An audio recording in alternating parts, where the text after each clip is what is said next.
अगर आप कोई नया बिजनेस करना चाहते हैं लेकिन अगर आपके पास फंड नहीं है तो उम्मीद बिल्कुल नहीं छोड़ना है, क्योंकि भारत सरकार के पास बहुत सारे ऐसे स्कीम हैं जहां पर आप उसका फायदा उठाकर बिजनेस कर सकते हैं। उसी में से एक स्कीम है, उसका नाम है CGTMSE स्कीम। बहुत सारे लोगों का एक मेजर प्रॉब्लम है, जब भी लोन लेने के लिए जाते हैं तो भाई उनके पास गिरवी रखने के लिए मकान नहीं है, जमीन नहीं है, फ्लैट नहीं है, खेत नहीं है, तो उनको लोन कैसे मिलेगा। इसी चीज का सोल्यूशन है आज का ये वीडियो। जो स्कीम है उसका नाम है CGTMSE स्कीम, यानी कि credit guarantee fund trust for micro and medium small enterprises. इस स्कीम का सबसे बड़ा खासियत यह है कि आप किसी भी टाइप के बिजनेस के लिए मैक्सिमम 10 करोड़ तक का लोन ले सकते हैं। इसके अलावा इंडिया में कोई ऐसा स्कीम नहीं है जहां पर आपको सरकार 10 करोड़ तक का लोन भी दे और आपको गिरवी भी न देना पड़े। ये लोन में दो फायदे हैं। सबसे पहली बात, लोन अमाउंट 10 करोड़, और दूसरा सबसे बड़ी बात कि आपको गिरवी नहीं देना है। गिरवी कैसे देना है, नहीं देना है, क्या नहीं देना, वो सब कुछ इस वीडियो में आपको बताऊंगा। सबसे पहले बात कर लेते हैं CGTMSE स्कीम किस टाइप के बिजनेस के लिए मिलता है। तो किसी भी टाइप के बिजनेस के लिए इसमें लोन मिल जाएगा, वो चाहे आपका मैन्युफैक्चरिंग हो, ट्रेडिंग हो या सर्विस सेक्टर से रिलेटेड हो, किसी भी टाइप का बिजनेस हो वो आपको लोन मिलेगा। इसके अलावा बिजनेस आप किसी भी फॉर्मेट में कर रहे हो, वो चाहे प्रोप्राइटरशिप हो गया, प्राइवेट लिमिटेड कंपनी हो गया, LLP हो गया, पार्टनरशिप फर्म हो गया, किसी भी मोड में आप अपना बिजनेस कर रहे हो, बिजनेस आपका एग्जिस्टिंग हो या नया हो, आपको CGTMSE स्कीम के अंदर में लोन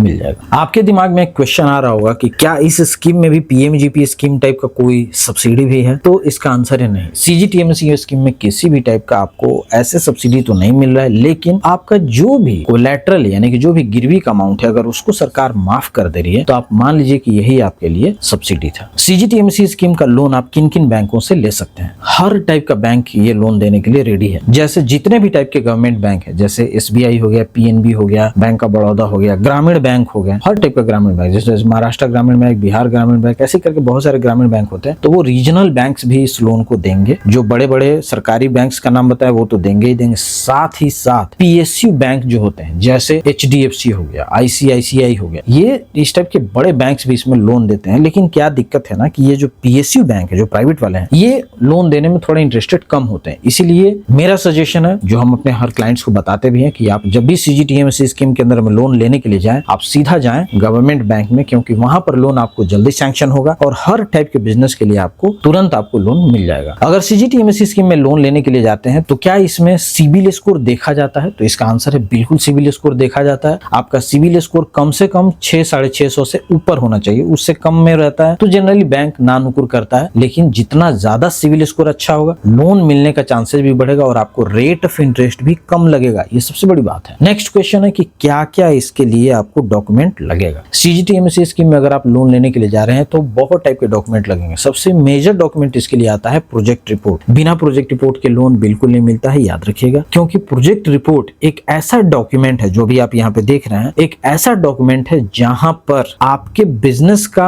आने वाले 5 साल या 8 साल या 10 साल जितने टाइम के लिए लोन लेने के लिए आप जा रहे हैं, उन फ्यूचर ईयर्स का इसमें प्रोजेक्शन होता है कि आपका बिजनेस कैसे कैसे ग्रो करेगा, किस तरीके से इसका टर्नओवर आएगा, कैसे आप सेल करेंगे, किस तरीके से आपका बैलेंस शीट बढ़ेगा और कैसे आप लोन को रीपेमेंट करेंगे। तो ये सबसे बड़ा इंपॉर्टेंट चीज है जो कि आपको मिलता है सिर्फ और सिर्फ प्रोजेक्ट रिपोर्ट में। इसीलिए बैंक सबसे पहला और मेजर डॉक्यूमेंट देखती है प्रोजेक्ट रिपोर्ट। प्रोजेक्ट रिपोर्ट सही है तो वो आगे का बात करेंगे, अदरवाइज तो पहले ही रिजेक्ट हो जाएगा। इसीलिए ढंग का प्रोजेक्ट रिपोर्ट ही आपको लोन मिलने का गारंटी दिलाता है। दोस्तों, किसी भी टाइप का प्रोजेक्ट रिपोर्ट के लिए आपको कहीं भी जाने की जरूरत नहीं है। myprojectreport.com जो कंपनी है, पूरे ऑल ओवर इंडिया लेवल पे ये सर्विसेज प्रोवाइड कराती है। इसका सारा डिटेल मैं डिस्क्रिप्शन में डाल दिया हूं, वहां भी आप चेक कर सकते हैं। स्क्रीन पर जो नंबर दिख रहा है आप यहां से भी संपर्क कर सकते हैं। प्रोजेक्ट रिपोर्ट के अलावा एक और डॉक्यूमेंट लगता है, उसको बोलते हैं हम लोग उद्यम रजिस्ट्रेशन। उद्यम रजिस्ट्रेशन आपके बिजनेस का लीगल रजिस्ट्रेशन हो जाता है। ये गवर्नमेंट ऑफ इंडिया की तरफ से होता है और लाइफ टाइम के लिए रजिस्ट्रेशन ये वैलिड होता है। तो उद्यम रजिस्ट्रेशन मस्ट है, क्योंकि बिना उद्यम रजिस्ट्रेशन के आप किसी भी टाइप के सब्सिडी या जो आपको कोलैटरल में छूट मिल रहा है, इसका बेनिफिट उठा ही नहीं पाएंगे। तो इसीलिए आपको एनी हाउ वो लेना ही पड़ेगा। इसके अलावा एक डॉक्यूमेंट आता है FSSAI। देखिए, अगर आप फूड से रिलेटेड कोई बिजनेस करने के लिए जा रहे हैं, वो चाहे मैन्युफैक्चरिंग, ट्रेडिंग या रेस्टोरेंट खोले हैं, कुछ भी कर रहे हैं, अगर फूड से रिलेटेड बिजनेस है तो FSSAI लगेगा, अदरवाइज आपको FSSAI नहीं लगेगा। ठीक है। इसके अलावा एक और डॉक्यूमेंट होता है, उसको हम लोग बोलते हैं KYC डॉक्यूमेंट। बिल्कुल, KYC डॉक्यूमेंट में आपको पता ही, आधार, पैन, एड्रेस प्रूफ, फोटो शोटो, बैंक स्टेटमेंट, वो सब लगेगा। और एक डॉक्यूमेंट होता है income tax return. Income tax return दोस्तों भरवा लीजिएगा। बिना इनकम टैक्स रिटर्न के तो बैंक पर्सनल लोन भी नहीं दे रही है, तो बेहतर है कि हम अपने डॉक्यूमेंट्स रेडी रखें। तो ये सारे डॉक्यूमेंट्स बनवाने के लिए आपको कहीं भी जाने की जरूरत नहीं है। myprojectreport.com पे आप विजिट कीजिए। ये नंबर जो आपको दिख रहा है, इस नंबर से आप संपर्क कीजिए। सारा डिटेल में मैं डिस्क्रिप्शन में डाल दिया हूँ, आप वहां पे भी जाके संपर्क कर सकते हैं। अब एक क्वेश्चन आ रहा होगा कि इसका रेट ऑफ इंटरेस्ट क्या रहता है। देखिए, सीजीटीएमएससी स्कीम में जनरली जो रेट ऑफ इंटरेस्ट मिलता है वो टर्म लोन के लिए 11% के आसपास में मिलेगा, और जो आपका वर्किंग कैपिटल हो गया यानी कि कैश क्रेडिट, वो लगभग आप मान के चलिए कि 8 से 9% के आसपास में रेट ऑफ इंटरेस्ट होता है। तो बेसिक यही रेट ऑफ इंटरेस्ट होता है जो पूरे ऑल ओवर इंडिया लेवल पे भी सेम है। क्यों सेम है? क्योंकि आरबीआई बैंक को गवर्न करता है। तो ऐसा नहीं कि उत्तराखंड का बैंक कुछ और दे रहा है, बिहार वाला कुछ और दे रहा है, नहीं, रेट मोर और लेस सेम ही होगा। थोड़ा बहुत एक आध पॉइंट का अंतर हो सकता है आपके पर्सनल प्रोफाइल के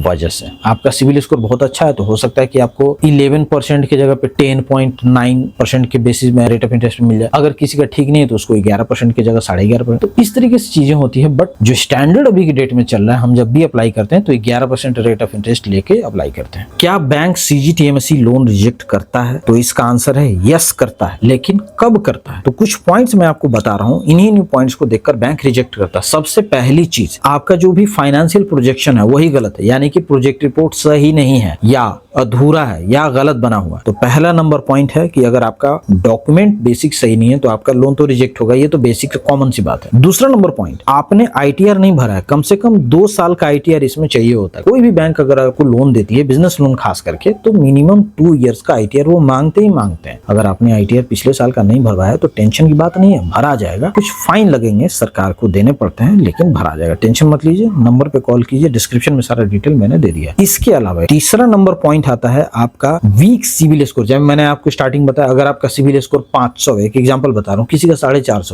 है ना, 550 है, तो इस टाइप का वीक सिविल स्कोर जो होता है ना, तो बैंक जनरली ऐसे लोन्स को रिजेक्ट कर देता है। चौथा नंबर पॉइंट है, आपको खुद ही बिजनेस के बारे में कुछ नहीं पता है। एग्जाम्पल, अगर आप चल रहे हैं किसी भी टाइप का मैन्युफैक्चरिंग बिजनेस करने के लिए, है ना, प्लास्टिक से रिलेटेड हुआ, और आपको पता ही नहीं है कि प्लास्टिक में प्लास्टिक ग्रैनुअल्स डाल के तब प्लास्टिक बनाते हैं, फिर उसका मोल्ड से तैयार होता है, तो आपको बेसिक बिजनेस सेंस होना चाहिए। तब जाकर बैंक मैनेजर समझेगा कि आप एक सीरियस कैंडिडेट है। इसके अलावा एक सबसे इंपॉर्टेंट चीज होती है कि आप पे बैंक ट्रस्ट कर सकता है कि नहीं कर सकता है, तो कैसे ट्रस्ट करेगा। नेक्स्ट आता है आपका खुद का ट्रस्ट वैल्यू कितना है, वो कैसे जांचा जाएगा। तो आपके बैंक स्टेटमेंट्स चेक किए जाएंगे, आपका जो नेटवर्थ है उसको भी बैंक देखती है कि आपका जमीन वगैरह है कि नहीं है, आपके पिताजी का जमीन है कि नहीं है, आपका कहीं डिफॉल्टर तो नहीं हो गए हैं, किसी भी टाइप का क्रिमिनल एक्टिविटी में तो नहीं है। तो ये सारी चीजें वो देखता है, तो इनको भी वो कंसीडर करेंगे। इसके अलावा आपका खुद का कैसा प्रेजेंटेशन है। बहुत सारे लोग बैंक में लोन लेने के लिए जाते हैं, गमछा टांग के चल दिए। अरे 50 लाख का लोन लेने के लिए जा रहे, थोड़ा बंठन के जाओ यार, थोड़ा दिखना चाहिए स्मार्टनेस, वो क्या उल्लू जैसा कुछ भी। तो ऐसी चीजें नहीं पहन के जानी है जिससे बैंक मैनेजर के दिमाग में जाए कि यार ये बंदा ही ठीक नहीं है, ये लोन का पैसा लेके भाग सकता है, या गाड़ी खरीद लेगा या घर बनवा लेगा। तो ऐसा उसके दिमाग में नहीं जाए, इसके लिए हमें क्या करना है, हमें एक अच्छा ड्रेसअप होके जाना है। इन सारे पॉइंट्स को बैंक कंसीडर करता है before sanctioning the CGTMSC scheme loan. अगर आपको इस स्कीम से रिलेटेड अभी भी कोई टाइप का डाउट है तो आप मुझे कमेंट कीजिए सीजीटीएमएससी, मैं आपको सारा डिटेल भेज दूंगा कमेंट सेक्शन में। और आपको कुछ भी प्रॉब्लम है तो आप डायरेक्ट हमारे से भी बात कर सकते हैं, हमारे टीम के मेंबर से बात कर सकते हैं, चीजों को समझ सकते हैं। और आप अपने बिजनेस के लिए 1 करोड़